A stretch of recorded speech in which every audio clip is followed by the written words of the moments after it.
Hey everyone, Christy Pink here. I'd like to give you some tips on riding through some of the more intimidating terrain, sand.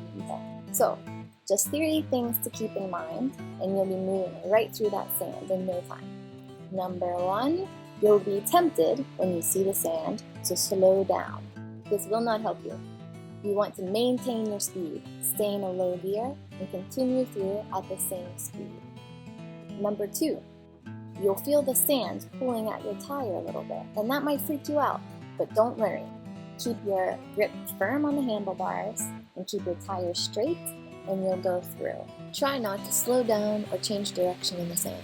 Number 3 is right here. Have faith in your bike. Those wheels and that frame will get you through the sand.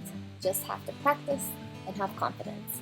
So with that mindset and the other 2 items, maintain the same speed and keep your tires straight with a firm grip, you'll be good to go. Good luck!